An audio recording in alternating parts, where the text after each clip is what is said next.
welcome to TJ Trinity Studios, where we are always plugged into the matrix of entertainment. Tonight I have something special for all the veterans and everything because yesterday was Memorial Day. And this is going to be a different type of story time tonight because I'm actually going to read a 10-page report editorial that I did for college based on a veteran's battle with PTSD. And I also interviewed a soldier that's very dear to me, and we're going to hear his story and some statistics. Hey, I said it right. That's a first. Statistics about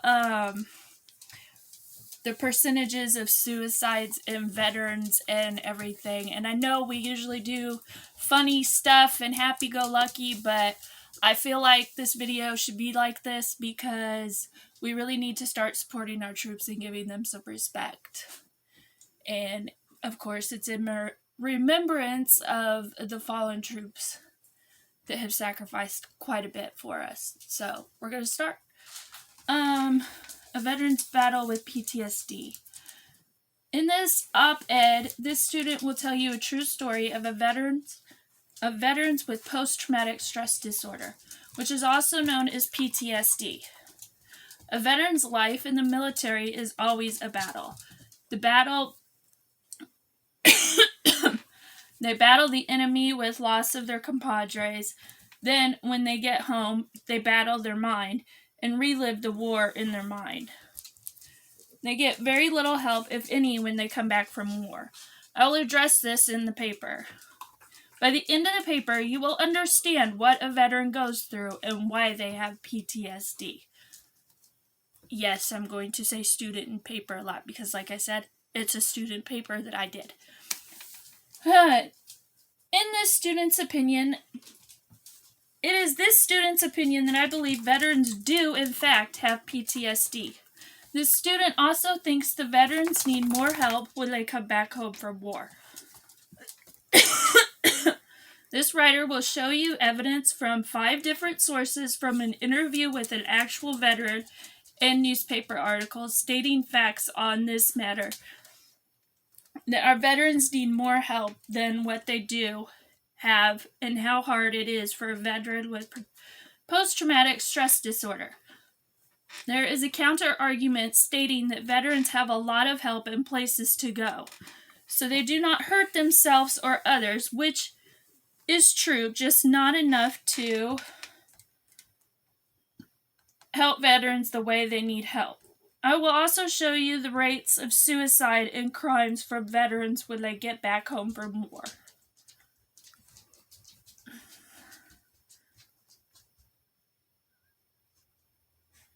Alright, this is the part of the paper where I interviewed the soldier that was very dear to me. This student interviewed veteran sergeant. I'm not going to say his name because he doesn't want his name on this video. So I'm just going to call him Sergeant. Sergeant has done 2 tours. The first tour was in the Army in Korea, stationed at Camp... These camps are very hard to pronounce. Essenoise, yeah.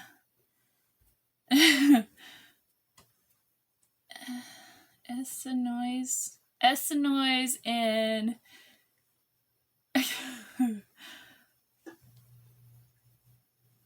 it's Korean. I can't pronounce it, but he was at a camp called Essenoise in Ugunji, Sioux. He was there from 1980 to 1986. While he was there, he did artillery, which consisted of shooting artillery guns, 105 towed artillery guns, artillery piece, 198 cannon that's self-propelled.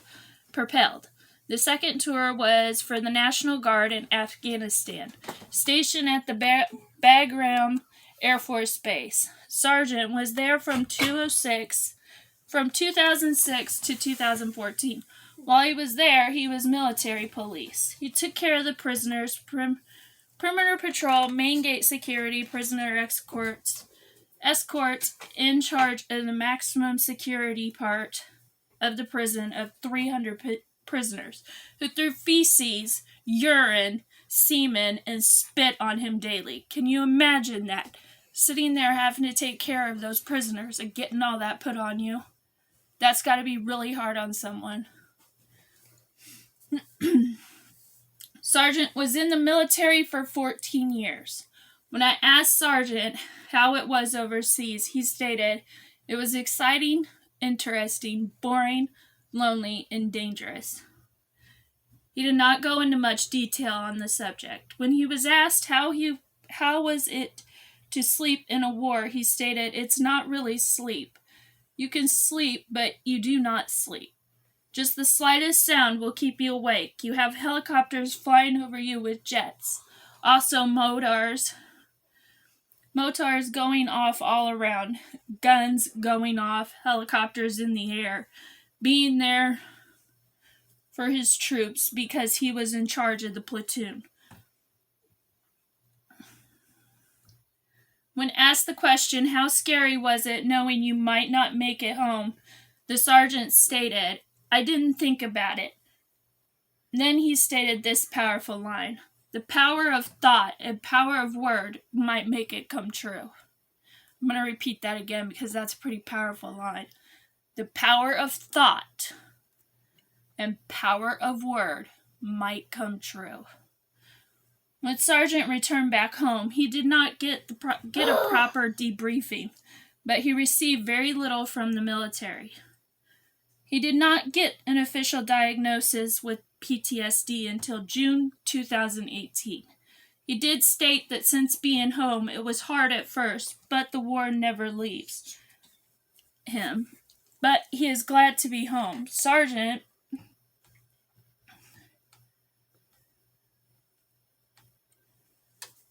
When you do go to sleep, do you suffer from nightmares and flashbacks? No.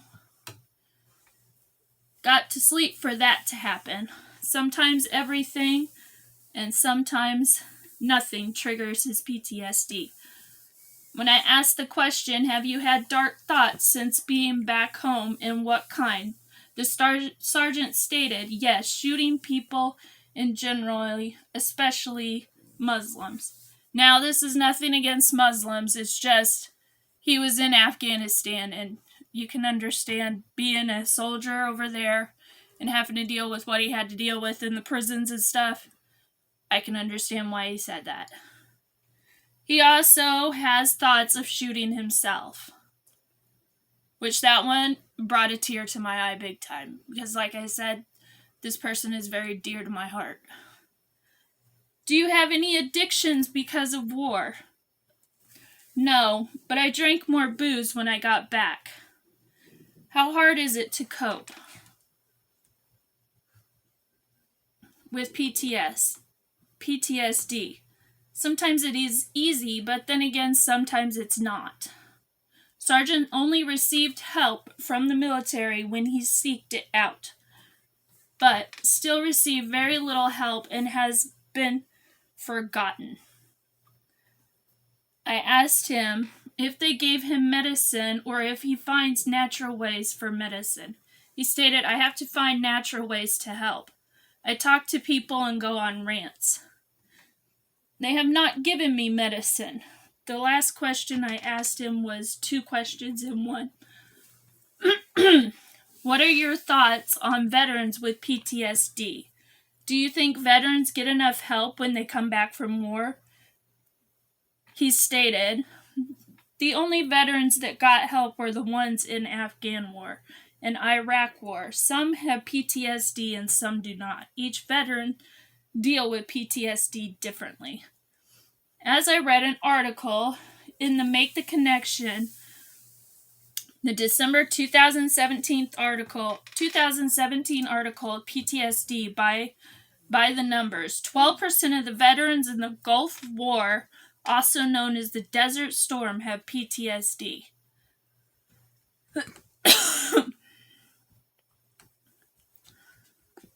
The veteran war increases the number by 15% of its veterans with PTSD. The veterans of the Iraq War increases again by 11 to 20%. It's also stated that veterans in World War I and Civil War have PTSD, but back then it was called shell shock, soldier's heart. Shell shock, shoulders. Sorry. It's a tongue twister. Shell shock, soldier's heart, and or irritable heart. As you can see here in this article, the numbers just keep going up. There are two articles in the New York Times that really caught my eye. The first one is by Daniel McGruger, September 2019. My best friend died from suicide. I wish I had seen the warning signs. Neil was the toughest guy I knew in the Air Force, but no one taught us how to cope with PTSD. Is a line directly out of the article. Maybe if he had been taught how to cope and handle with his post-traumatic stress disorder, this would not have happened. There is another line in this article that really hit me. Neil Landsberg, an Air Force veteran, died by suicide on May 9th, 2013, after struggling with post-traumatic stress disorder. Suicide is not the way a veteran deserves to go. Where was his help at? I asked myself. The other article I chose was this one about a Marine who committed a bunch of felonies after getting back from war, which got him deported back to El Salvador. This article was by Derek Bryson Taylor. October 2019, called Marine Veteran is deported to El Salvador. This was stated in the article. Jose Benitez was honorably discharged from the military in 2004 after serving 5 years, his lawyer said. He was convicted of crimes including assault with a deadly weapon and a corporal injury to his spouse. Here is another quote from the article stating the military did not help him. Did not help him. You see all these people that need this help? Why aren't we helping them? He's been classified by the VA as 70% disabled for traumatic brain injury and post-traumatic stress disorder. Mr. Petty said, adding that his client had not received sufficient treatment from the Department of Veterans Affairs. Where was his help? Once again, nowhere to be found. With help, I think he would not have committed those crimes. He was honorably discharged for an injury caused in war. So why did he not get the help he needed? There are tons of other articles stating suicides and crimes by veterans that have PTSD who did not get help from the military. The Trace has an article called American Soldiers and Veterans Die by Suicide at vacillating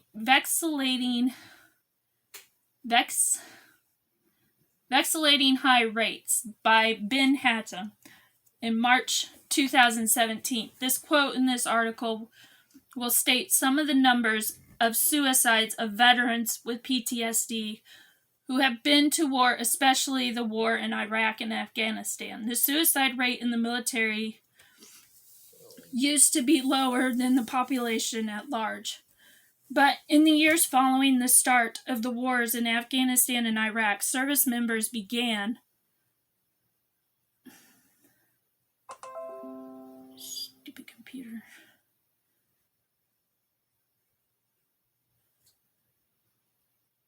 Sorry, the computer messed up. Service members began taking their own lives in increasing numbers. The suicide rate for the Army, the branch most affected, peaked in 2012 at 29 2.9 suicides per 100,000 people, more than twice the nation's population. 12.6 suicides per 100,000 people.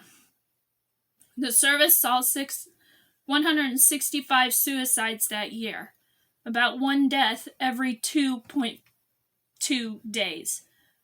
Since then, the Army's rate seemed to have stabilized to about 120 suicides per year, still much higher than before the numbers started rising. As you can see, the numbers just keep rising.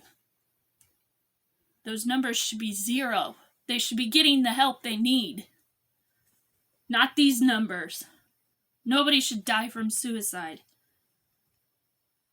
Slate has an article stating the violence in veterans with PTSD, with this article called War is Hell and the Hell Rubs Off by David J. Morris, April 2014. PTSD contributes to violence. Pretending it doesn't is no way to support the troops. I'm going to say that again. Pretending it doesn't is no way to support the troops. That is a powerful line in this article. This article explains some numbers of crimes committed by veterans. There is also a book called Lethal Warriors telling us more about their crimes. These are the ones stated in the article. Unfortunately, the Lethal Warriors achieved a kind of notoriety that was less than their battlefield exploits. Then, for the battalion's connections to a string of murders in December 2007. 2 soldiers from the unit, Robert James and Kevin Shields, were killed, and 3 fellow soldiers were charged with murder.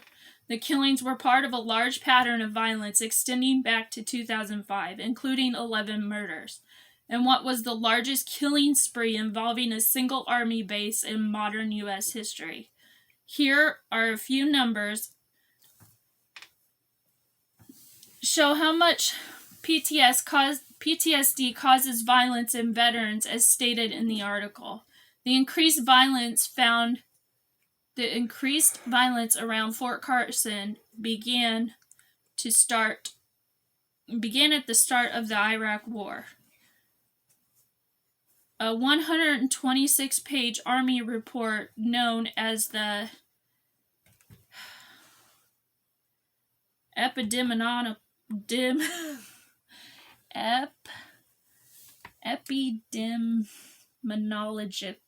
Consultation released, I probably pronounced that wrong, sorry, I kind of used really big words in this paper, didn't realize that. Released in 2009, found that the murder rate around the Army's 3rd largest post had doubled, and that the number of rape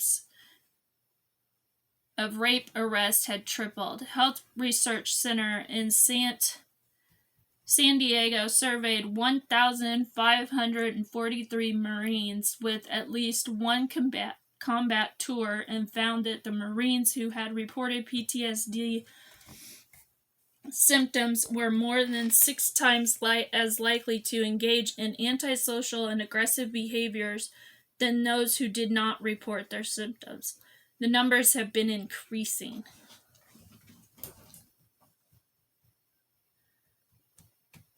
So, to the ones stating there is help, can you explain these numbers? If the veterans are receiving help, then why are the numbers increasing instead of going down? Show me that the military cares about our veterans. From what I see, the military doesn't.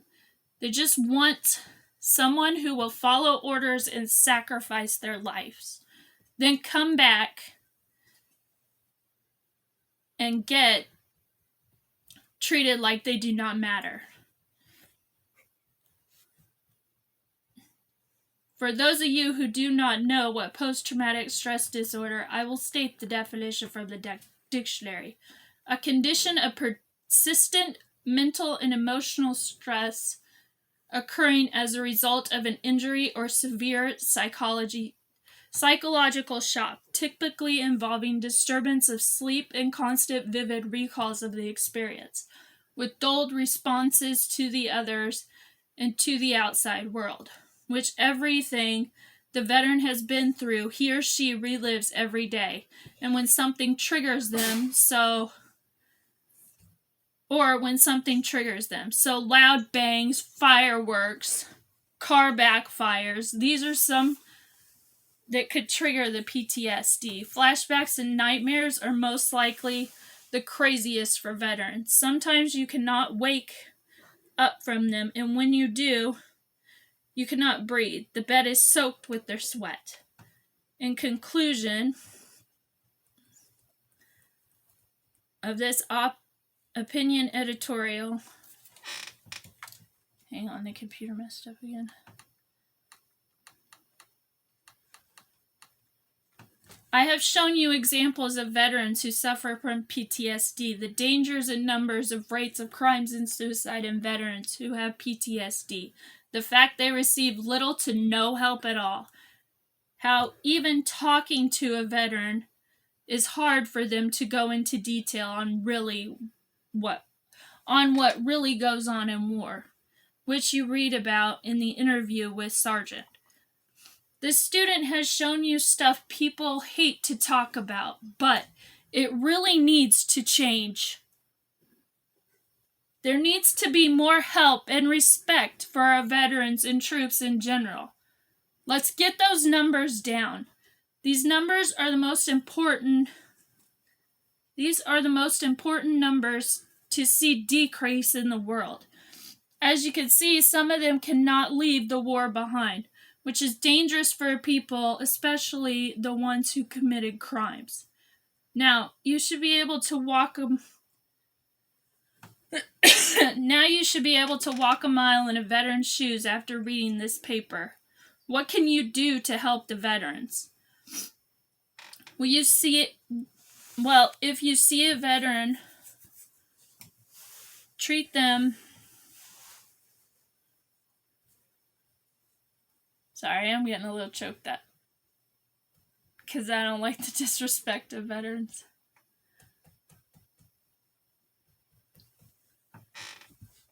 And I don't cry. Don't cry. Get back up in there. Well, if you see a veteran, treat them with the respect that they deserve. If you see someone mistreating them, stand up for them. Research this topic yourself and find more ways to help them. Respect is the main thing, though.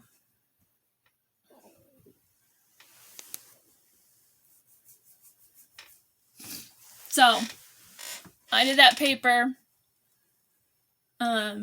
for an editorial at school, and I got an A+ on it. I also did a poster for visual aid for it with a bunch of veterans and stuff like that. I have family that's military. I'm pretty sure a lot of you have family that's military. Do you want people to treat them with respect and the kindness that they deserve for all their sacrifices they deserved? Or do you want somebody trampling on the flag and treating people like crap for what they did over in the war because they just can't handle the fact that somebody actually cares enough to sacrifice their life for them? Anyway, sorry this was really serious tonight, but it really needed to be said. And I really hope that it helps get some awareness out for veterans with PTSD so we don't have any more suicides of veterans, because we really don't need that in this country anymore. We need to respect them and show them the respect they deserve. If you could, hey, you see a veteran? You see an old man with a hat on that's a veteran hat? Whether he's a veteran or not, it doesn't matter. If they got a veteran hat on him, go say thank you for your service.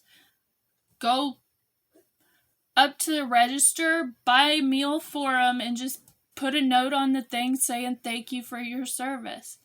I'm not saying you have to do that. I'm just giving you ideas. If you see anyone crying, whether it's military or just a person in general, if you see them upset, go up to that person and say, hey, are you okay?